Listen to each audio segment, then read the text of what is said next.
we have to uplift ourselves to deserve this Constitution of India. And now comes to part 4, which Madam has specifically requested me to enlighten you about this directive principles of state policy. Isn't it, ma'am?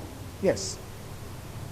So coming to part 4, the directive principles of the state policy. What are these directives? और ये part क्यों बनाया गया? Fundamental rights के होने के बावजूद।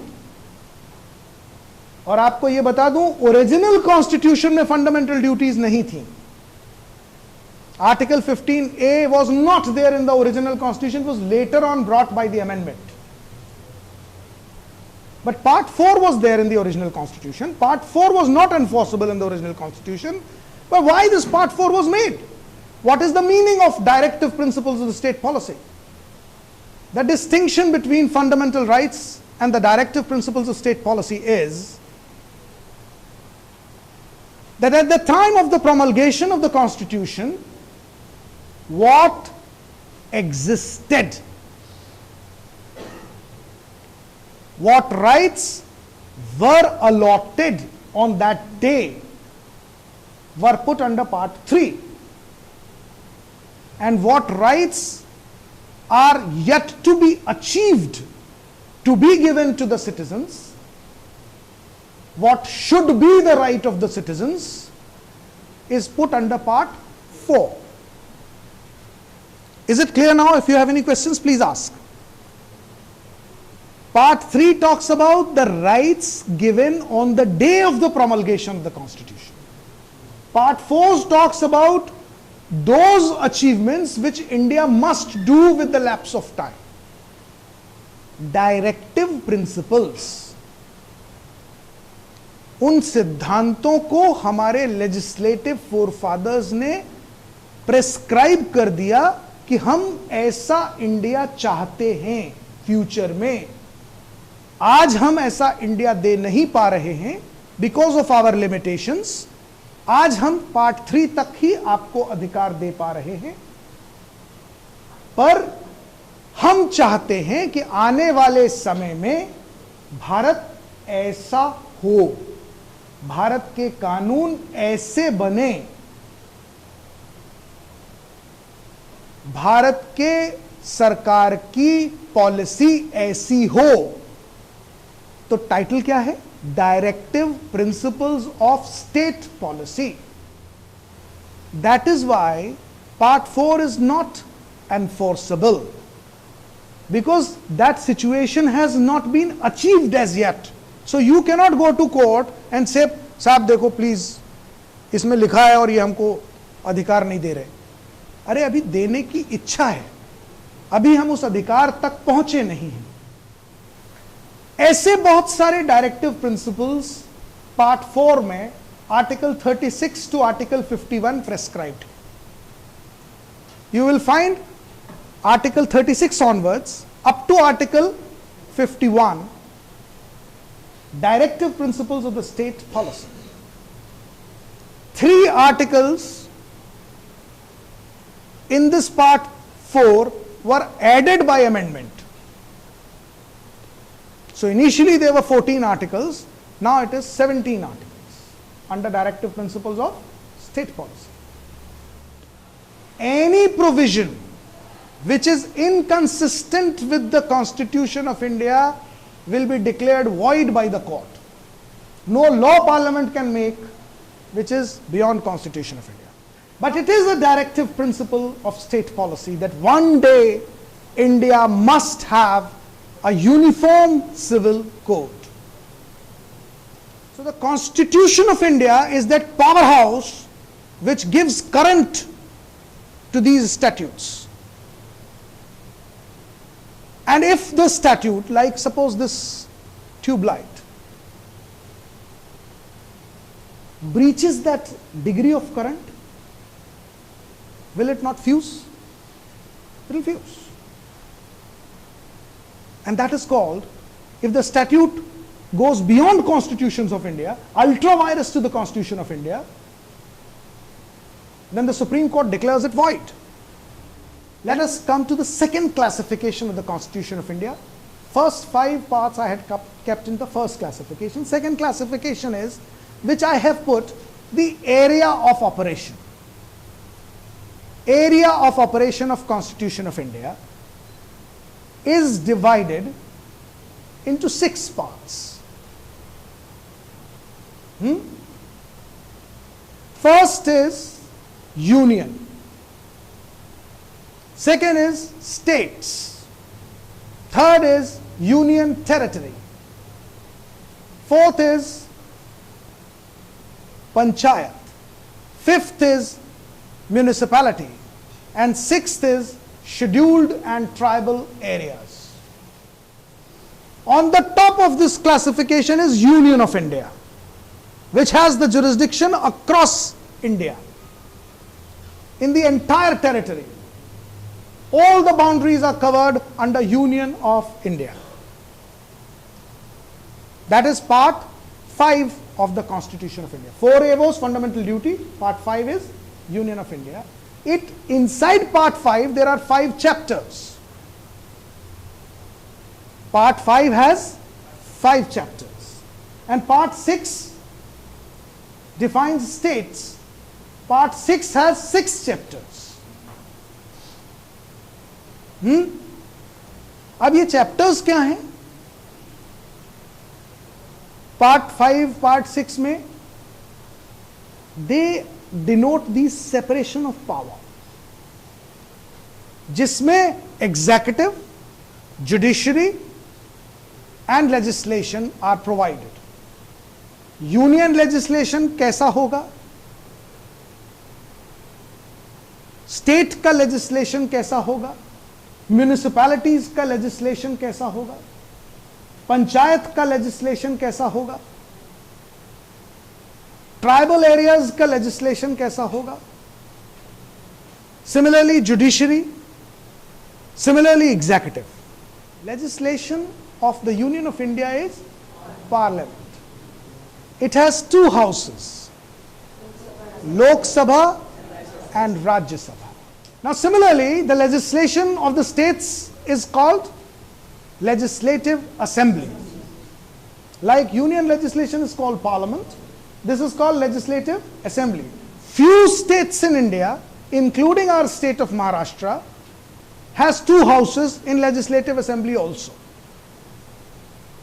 Not all. All states of India do not have 2 houses.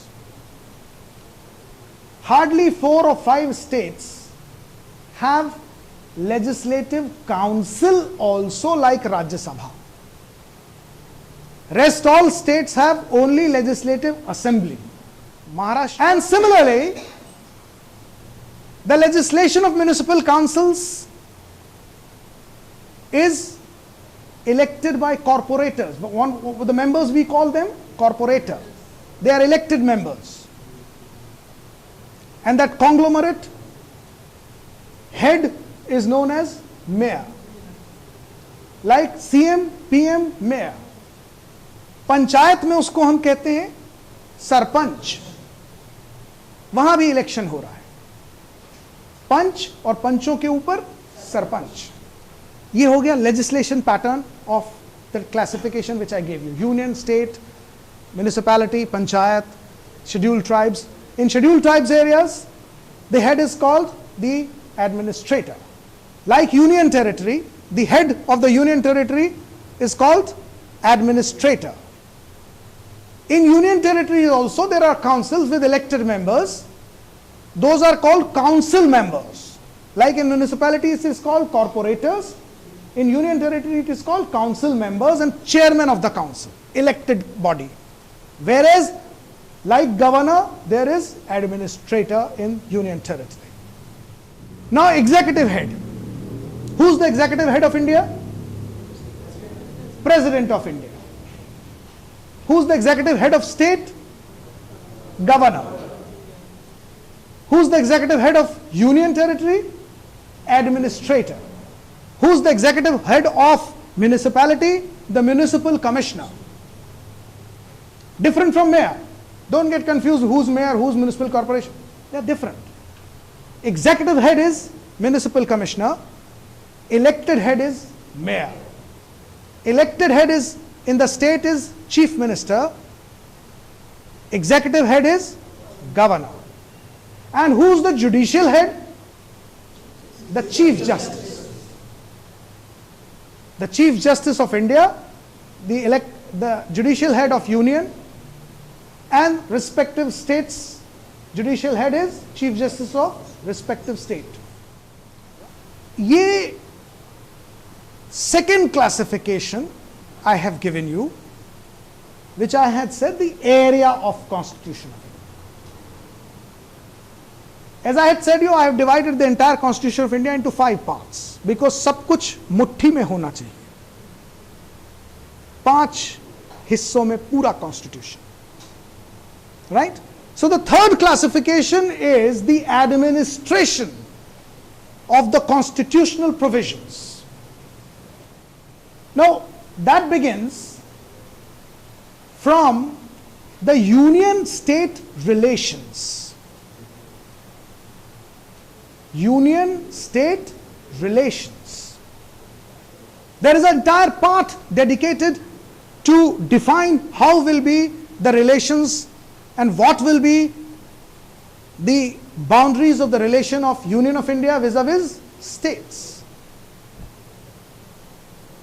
Then another part is dedicated for finance, property, contract and suits. Finance, property, contracts and suits. Another part is trade, commerce, intercourse between one state to another, the trade commerce. And you know what is very vital at the current moment the Union of India is trying to bring and it is failing?